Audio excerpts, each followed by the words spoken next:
longue vie à la critique, à condition, bien évidemment, qu'elle soit constructive.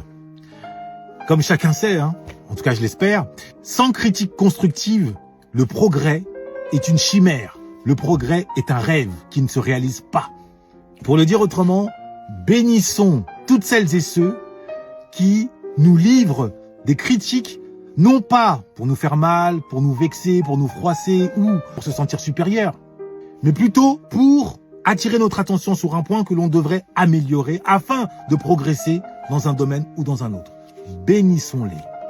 Et, pour ne rien vous cacher, à titre personnel, je dois remercier certains d'entre vous qui m'ont adressé la critique suivante, selon laquelle, lors de mes prises de parole, je ne rendais jamais hommage à la pensée africaine. Je ne citais que très rarement, que trop rarement à leur goût, d'auteurs africains. Cette critique est largement recevable.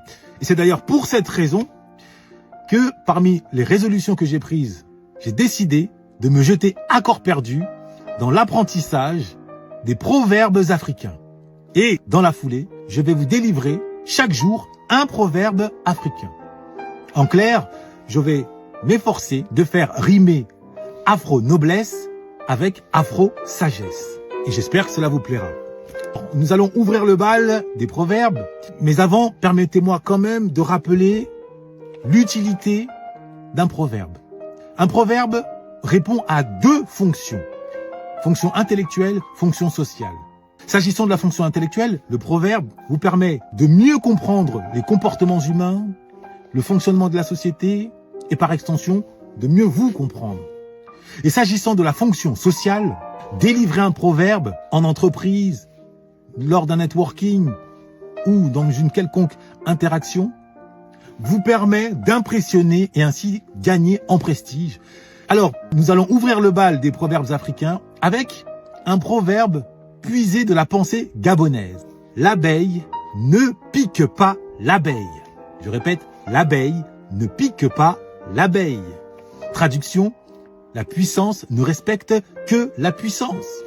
Donc factuellement, si par exemple, vous êtes à la cafétéria, en entreprise, ou lors d'un dîner d'affaires, et que un de vos collègues se fait le porte-voix de l'actualité en faisant savoir que Trump fait le malin avec Maduro, mais ne se serait jamais permis de faire la même chose avec le président de la Corée ou avec Poutine, eh bien à ce moment-là, vous pouvez bondir en disant, mais bien évidemment, comme nous l'enseigne la sagesse gabonaise, l'abeille ne pique pas l'abeille.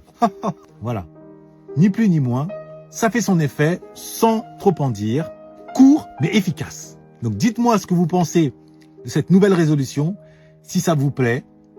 J'ai hâte d'avoir votre réponse en commentaire et je vous en remercie par avance. Noblesse oblige.